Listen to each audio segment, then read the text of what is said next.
मन की बात है जन जन की, किससे कुछ सफलताओं के, कहानियां कुछ अनसुने नायकों की। जी हां, प्रधानमंत्री नरेंद्र मोदी की मन की बात कार्यक्रम के जरिए ये कोशिश रहती है कि तमाम अनसुने नायकों की कहानियों को देश के लोगों तक पहुंचाया जाए, जो समाज के लिए बहुत कुछ खास कर रहे हैं और अपने योगदान से समाज को कुछ ना कुछ खास लौटा रहे हैं। आज का हमारा ये कार्यक्रम भी ऐसी तमाम कहानियों से भरा हुआ है जिनका जिक्र प्रधानमंत्री नरेंद्र मोदी ने मन की बात कार्यक्रम में किया है। नमस्कार, मैं हूं शहला निगार और आप देख रहे हैं हमारा ये विशेष कार्यक्रम गुड न्यूज जज्बा इंडिया का।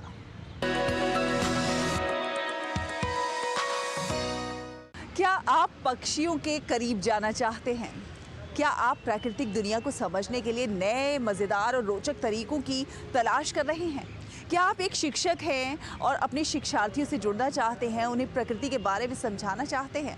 तो देर किस बात की है, आपको लिए चलते हैं कर्नाटक के मैसूरू में, जहां पर है एक अनोखी लाइब्रेरी जो खास तरीके से पक्षियों से जुड़ाव को समझाती है, लोगों को पक्षियों से जोड़ती है।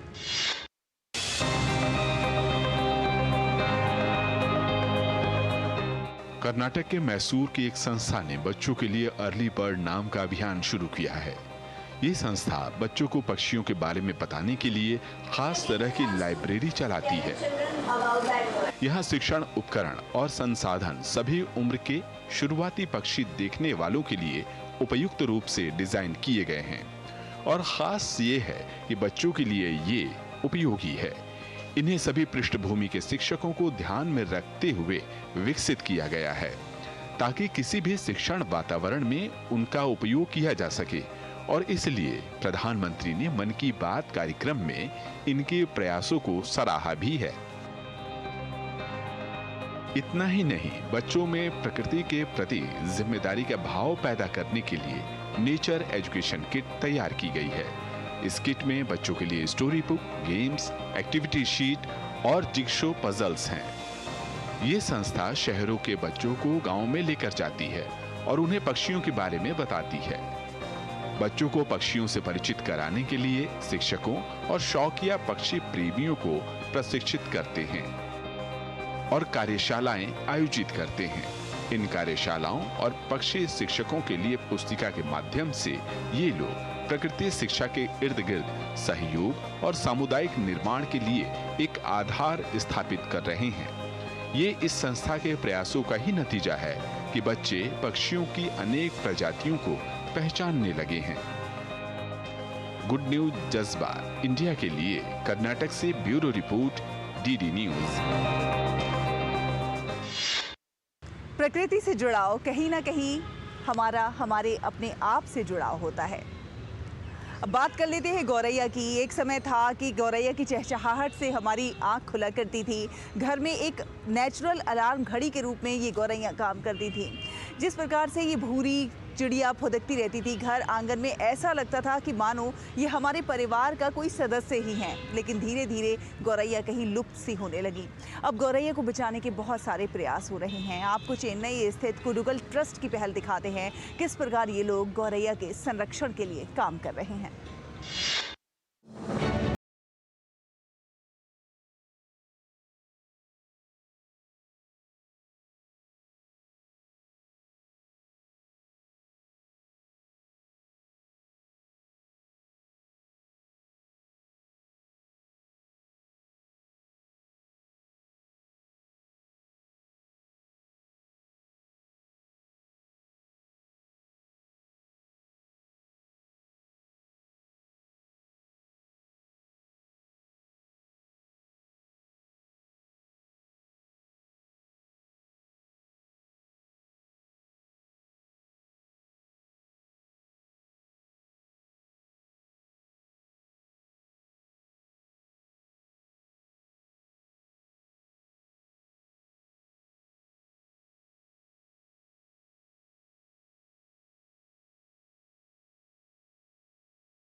लेकिन हम प्रकृति को बहुत कुछ नहीं दे रहे हैं। कुडुगल नेस्ट अपने अनूठे प्रयासों के माध्यम से शहर में गौरैयों की आबादी बढ़ाने में महत्वपूर्ण भूमिका निभा रहा है।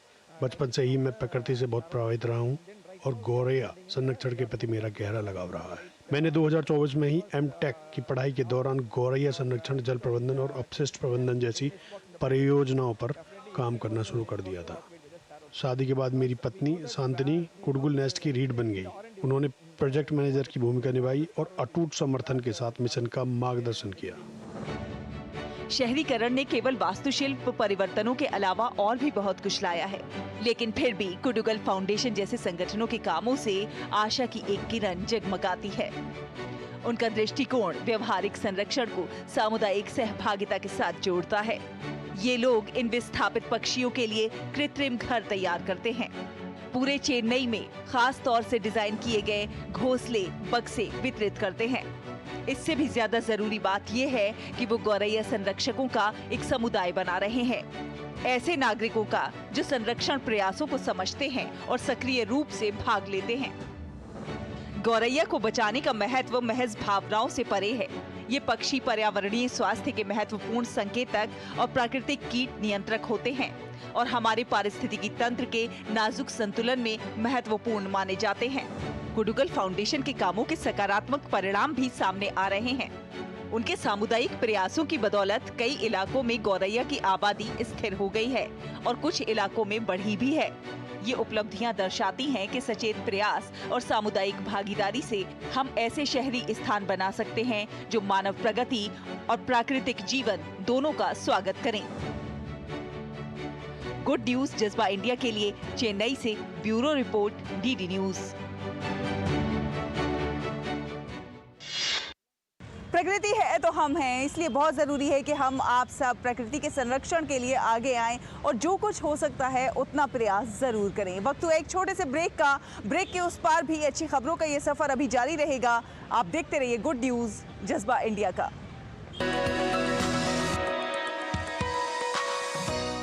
आपके घर के खाने में रेस्टोरेंट जैसा स्वाद ले आए MDH का शाही पनीर मसाला। पनीर को क्या मस्त बना डाला।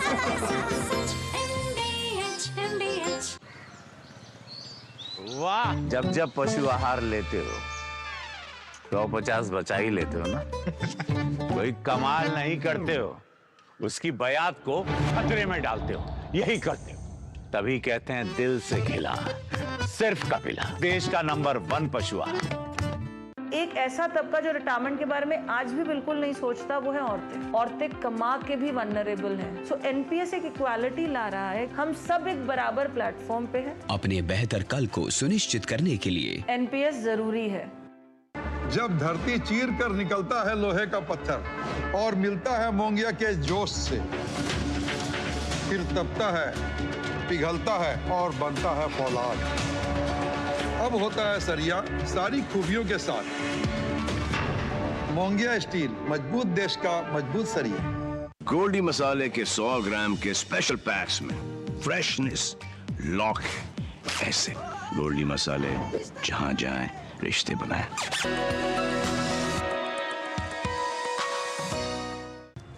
ब्रेक के बाद एक बार फिर आप सभी का बहुत बहुत स्वागत है। आप देख रहे हैं गुड न्यूज जज्बा इंडिया का। कहते हैं कि जहां स्वच्छता होती है वहां लक्ष्मी जी का वास होता है और इसीलिए मुंबई की 2 बेटियों से आपको मिलवाने जा रहे हैं। नाम है अक्षरा और प्रकृति। ये बहुत खास ऐसा काम कर रही हैं, ये कतरन इकट्ठा करती हैं और कपड़ों की उन कतरनों से फैशन के नए नए डिज़ाइन तैयार करती हैं। ऐसे शानदार डिज़ाइन कि आप देख कर वाह कर लेंगे।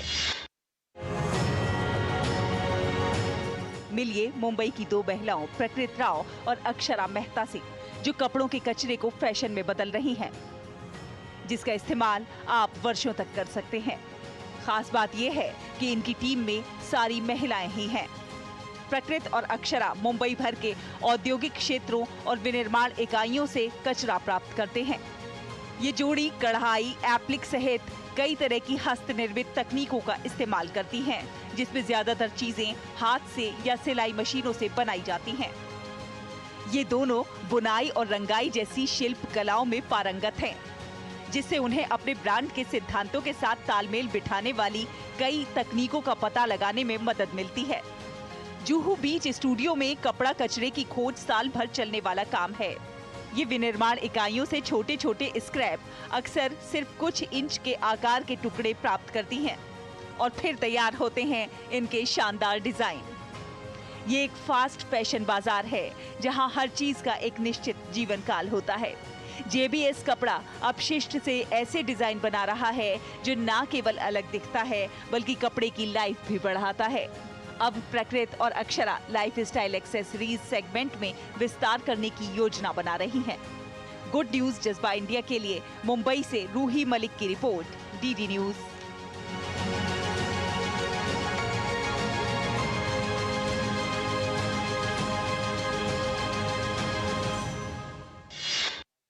कचरे का इतना शानदार उपयोग क्या आपने पहले कभी देखा था? शायद नहीं देखा होगा और इसीलिए प्रधानमंत्री नरेंद्र मोदी ने मन की बात में इन बेटियों के कामों की सराहना की है। प्रधानमंत्री ने अपने मन की बात कार्यक्रम में कानपुर के प्लॉगर्स ग्रुप की भी बात की। जी हाँ, ये युवा, इनका मोटिव है देश को कचरा मुक्त बनाना, प्लास्टिक कचरे से मुक्त करना और इसके लिए ये लोग तमाम प्रयास करते हैं। मॉर्निंग वॉक पे भी जाते हैं तो वहाँ से कचरा बीनते हैं और उसका सदुपयोग करते हैं। किस तरह से ये प्रयास हो रहा है, आइए देखते हैं। मैं अकेला ही चला था जानिबे मंजिल को, मगर लोग साथ आते गए और कारवां बनता गया। कानपुर नगर की संजीवनी शर्मा ने पर्यावरण को प्लास्टिक और कचरे से बचाने की मुहिम के तहत शुरुआत किया और उनके इस नेक काम में उनके साथ लोग जुड़ते चले गए। कानपुर में ब्लॉगर्स ग्रुप की शुरुआत भी कुछ ऐसे ही हुई। आज बड़ी संख्या में लोग इस ब्लॉगर्स ग्रुप से जुड़कर प्लास्टिक और कचरे से पर्यावरण को बचाने में योगदान दे रहे हैं। ब्लॉगर्स टीम के सदस्य टीम गंगा के घाटों से प्लास्टिक का कचरा उठाने के अलावा घरों और दुकानों से प्लास्टिक की थैलियां, पैकेट जैसे कचरा एकत्र कर रिसाइकल करने के लिए प्लांट में भेजते हैं। हमारा मेन मकसद ये था कि जो प्लास्टिक है ये लैंडफिल से डाइवर्ट हो, क्योंकि प्लास्टिक अपने आप में बहुत ज़्यादा प्रदूषण करते हैं और लैंडफिल में जाने के बाद तो और भी ज़्यादा ग्रीन हाउस गैसेज एमिशन बढ़ जाती है। तो हमारा टारगेट ये था कि कोई भी प्लास्टिक जो है कचरे तक ना पहुँचे, वो रिसाइकल होकर के सर्कुलरिटी में पहुँच जाए। इस तरह से हमने 3 साल में लगभग 3 लाख से ज़्यादा प्लास्टिक पैकेट्स रिसाइकिल करवाए। इससे बहुत सुविधा हो गई, वरना प्लास्टिक समझ में नहीं आता था कैसे उसको डिस्पोज करें। पता तो था कि ये अच्छा नहीं है पर्यावरण के लिए। अब एक जगह मिल गई है जहाँ पर अपना प्लास्टिक डोनेट कर सकते हैं, जहाँ से वो रिसाइकिल हो सकता है। और मेरी देखा देखी और भी मेरे जो आस पड़ोस के लोग हैं, मेरे फ्रेंड्स हैं, उन्होंने भी देना शुरू किया है। मैं भी अपनी प्लास्टिक पूरे महीने इकट्ठा करता हूँ। जब वो इकट्ठी हो जाती है बोरी में भर के उनके कलेक्शन सेंटर जहाँ भी हैं, आज जैसे मैं यहाँ अपर कस्ट में एक बोरी मेरी भरी हुई थी 1 महीने से, वो आज देने आया हूँ। गौरतलब है कि प्लास्टिक का कचरा पर्यावरण के लिए काफी हानिकारक है। प्लास्टिक और पॉलिथीन के कारण पृथ्वी और जल के साथ वायु भी प्रदूषित होती है, जिसके निस्तारण का हमारे पास कोई बेहतर विकल्प मौजूद नहीं है। प्लास्टिक और पॉलिथीन का कचरा नदियों से लेकर समुद्र तक हर जगह नजर आने लगा है।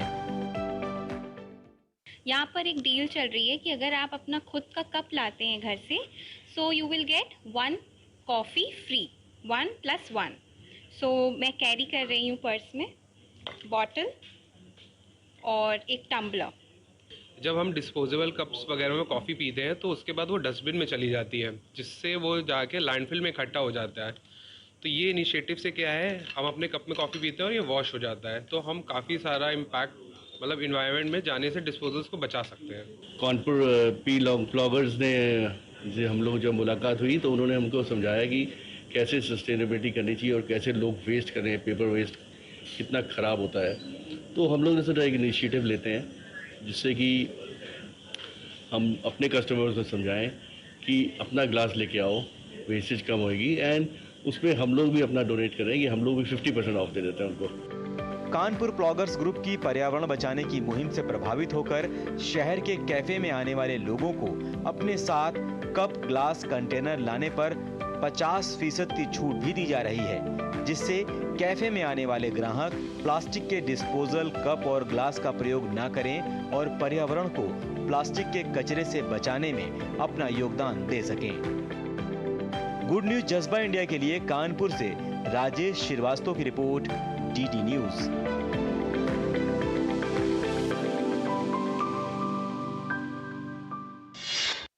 तो देखा आपने, ब्लॉगर्स ग्रुप कितना शानदार प्रयास कर रहे हैं। कोशिश है प्लास्टिक कचरे से देश को मुक्त बनाने की। वक्त हुआ एक और छोटे से ब्रेक का। जल्द हाजिर होंगे कुछ और अच्छी खबरों के साथ। देखते रहिए गुड न्यूज जज्बा इंडिया का।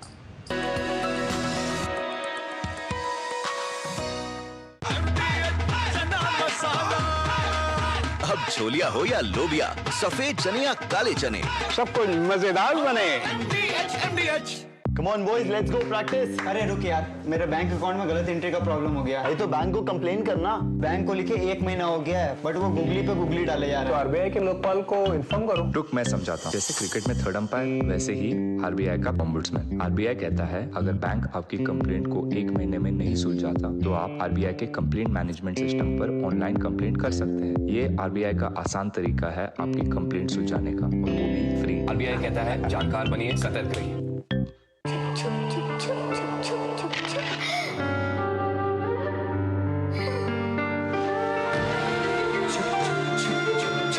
आ जाओ।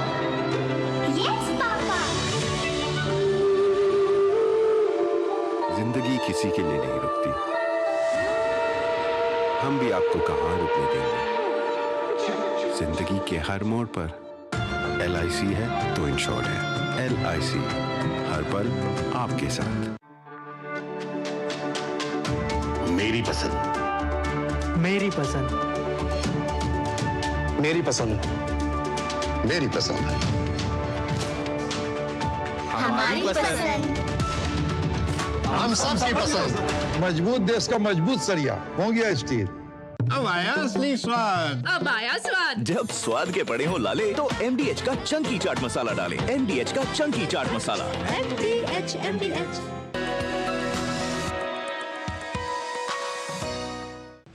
ब्रेक के बाद एक बार फिर आप सभी का बहुत बहुत स्वागत है। आप देख रहे हैं गुड न्यूज जज्बा इंडिया का। प्रधानमंत्री नरेंद्र मोदी ने इस बार मन की बात कार्यक्रम में कई सारे उल्लेखनीय पहलों का जिक्र किया जो समाज में, समुदायों में बदलाव की वाहक बन रहे हैं। उन्होंने कई सारी शानदार लाइब्रेरीज का जिक्र किया जो कि छात्रों में नई ऊर्जा का संचार कर रही हैं, एक बदलाव लेकर आ रही हैं। जी हाँ, उन्होंने गोपालगंज की प्रयोग लाइब्रेरी का जिक्र किया तो चेन्नई की प्राकृत अरिवागम लाइब्रेरी का, पुस्तकालय का भी जिक्र किया जो किस तरह से समाज में परिवर्तन के वाहक बन रहे हैं। आइए देखते हैं।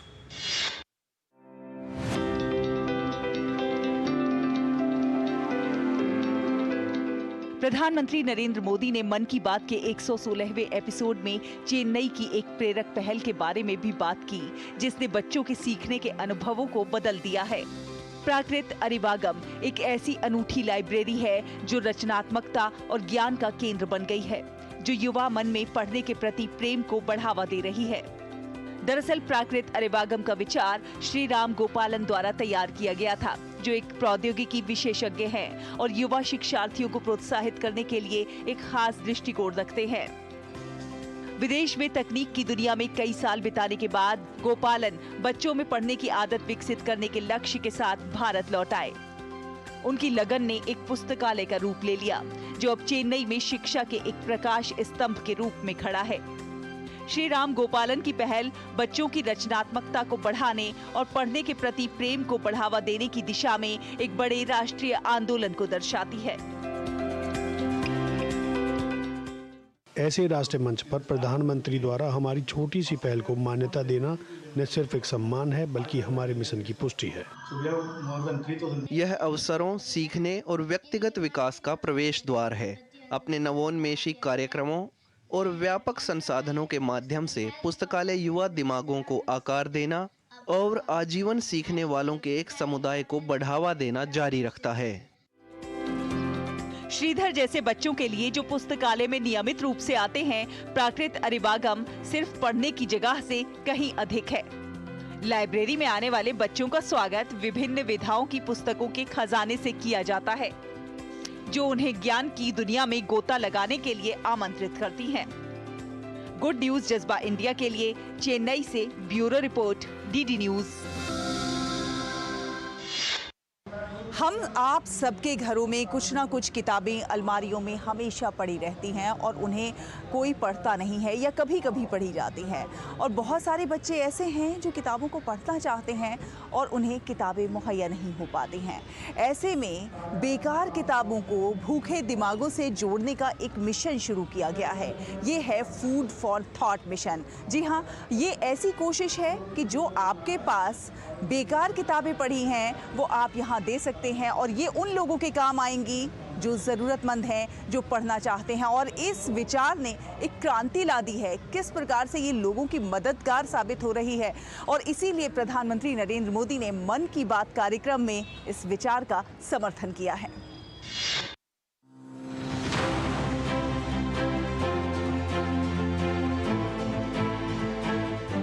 घर घर पुस्तकालय के आदर्श वाक्य और बेकार किताबों को भूखे दिमागों से जोड़ने के अलग मिशन के साथ हैदराबाद स्थित फूड फॉर थॉट फाउंडेशन आगे आया है और इसलिए प्रधानमंत्री नरेंद्र मोदी ने मन की बात के 116वें एपिसोड के दौरान इसकी सराहना की। प्रधानमंत्री ने बच्चों को प्रामाणिक जानकारी प्रदान कराने वाले प्रभावशाली पुस्तकालय बनाने के लिए हैदराबाद के फूड फॉर थॉट फाउंडेशन की प्रशंसा की। फूड फॉर थॉट फाउंडेशन ने पूरे भारत में लगभग 620 पुस्तकालय स्थापित किए हैं, जिसमें से तेलंगाना में 124 शामिल हैं। फूड फॉर थॉट फाउंडेशन एक गैर लाभकारी संगठन है जो 2015 से भारत में पढ़ने की क्रांति को प्रज्वलित करने के एकमात्र उद्देश्य से संचालित है। इस पहल के तहत भारत के 92 शहरों और 21 राज्यों में लगभग 620 पुस्तकालय स्थापित किए गए हैं, जिनमें स्कूल, जेल और IIT Guwahati, central jail, Sikkim जैसे सामुदायिक स्थान शामिल हैं। हमारे काम की सराहना करने और मन की बात के माध्यम से इसे भारत के सभी नागरिकों के साथ साझा करने के लिए हम अपने प्रधानमंत्री नरेंद्र मोदी के बहुत आभारी हैं। हमारा हमेशा से मानना रहा है कि किसी देश को न केवल उसके GDP से बल्कि उसके GGP से भी जाना जाना चाहिए, जो कि घर घर पुस्तकालय है। हमने कुछ सरकारी स्कूलों में किताबों तक पहुंच बनाकर इस यात्रा की शुरुआत की और आज हम 1 लाख से ज्यादा बच्चों तक पहुंच बना चुके हैं। हमारे समाज में कई बच्चों के पास किताबों तक पहुंच नहीं है, जबकि अनगिनत किताबें बेकार पड़ी रहती हैं। पढ़ने की आदतों को बढ़ावा देने और पूरे भारत में पुस्तकालयों की स्थापना करके इस अंतर को पाटने के लिए फूड फॉर थॉट फाउंडेशन की स्थापना 2015 में की गई थी। फूड फॉर थॉट फाउंडेशन के सदस्य किताबों के संग्रह पर जोर देते हैं। वो कहते हैं कि इस मिशन के हिस्से के रूप में कई व्यक्ति अपनी किताबें दान करने की इच्छा के साथ हमसे संपर्क करते हैं। इस प्रक्रिया के दौरान किताबों को वर्गीकृत किया जाता है, जिसमें अक्सर गैर काल्पनिक, काल्पनिक और विभिन्न सूचनात्मक शैलियां शामिल होती हैं। फिर उपयुक्त सरकारी स्कूलों की पहचान करके उन स्थानों पर पुस्तकालय स्थापित करते हैं। यदि दान की गई पुस्तकें मुख्य रूप से वयस्कों के लिए काल्पनिक या गैर काल्पनिक हैं, तो उन्हें रखने के लिए उपयुक्त पुस्तकालयों की पहचान की जाती है। सिर्फ इतना ही नहीं, छोटे पुस्तकालयों की स्थापना में रुचि रखने वाले व्यक्तियों के साथ सहयोग करके पुस्तक दान भी करते हैं। बच्चों के अंदर जो बुक्स का डर है, किताबों का डर है, वो सिर्फ और सिर्फ एकेडमिक बुक्स की वजह से और हमारी एजुकेशन सिस्टम की वजह से आता है। फूड फॉर थॉट फाउंडेशन का मकसद ही यही है कि उस डर को बच्चों के मन से हटा देना और उनके मन में सिर्फ किताबों के प्रति प्रेम जागे, वैसी एक्टिविटीज़ करना। हमें कई प्रकार की कहानियों की पुस्तकें पढ़ने को मिलती है और 3 महीने में एक बार भैया लोग आकर हमारी परीक्षाएं और ड्राइंग प्रतियोगिता का आयोजन करते हैं और हम सब इसमें खुशी से बढ़ चढ़कर भाग लेते हैं। ये फाउंडेशन न केवल पुस्तकालयों की स्थापना और रखरखाव करता है, बल्कि उन्हें बच्चों के लिए अधिक आकर्षक बनाने का प्रयास करता है। इसे प्राप्त करने के लिए कम ज्ञात स्वदेशी कहानियों को रिकॉर्ड किया जाता है, जिसमें मौखिक और लिखित लोक कथाएं शामिल होती हैं, जो आकर्षक पॉडकास्ट के रूप में हैं। पहले चरण में 501 कहानियां, जिसमें से प्रत्येक 2 से 3 मिनट की हैं, 8 भाषाओं में रिकॉर्ड की गई हैं और अब आधिकारिक YouTube channel food for thought foundation पर उपलब्ध हैं। गुड न्यूज जज्बा इंडिया के लिए। हैदराबाद से ब्यूरो रिपोर्ट, डीडी न्यूज। तो किताबों के अलावा ये जो पुस्तकालय हैं ये पढ़ाई के लिए और प्रतियोगी छात्रों के लिए ज़रूरी जो सुविधाएं हैं वो भी उपलब्ध कराते हैं। कहीं ना कहीं जो वंचित तबके के छात्र हैं या फिर जो गाँव में रहने वाले हैं उनके लिए पढ़ाई ज़्यादा सुलभ हो पाती है। तमाम सारी ऐसी खबरें, तमाम सारे ऐसी कहानियाँ जिनका जिक्र प्रधानमंत्री नरेंद्र मोदी ने किया, कहीं ना कहीं अन्य लोगों को प्रेरणा देती हैं, लोगों के लिए सहयोग करने का, एक दूसरे के लिए मदद के हाथ आगे बढ़ाने का, समाज को, विकास को गति देने का। उम्मीद है आप सबको हमारा ये प्रोग्राम बहुत पसंद आया होगा। अगले हफ्ते फिर हाजिर होंगे कुछ और अच्छी कहानियों के साथ। तब तक के लिए हमारी पूरी टीम को दीजिए अनुमति। नमस्कार।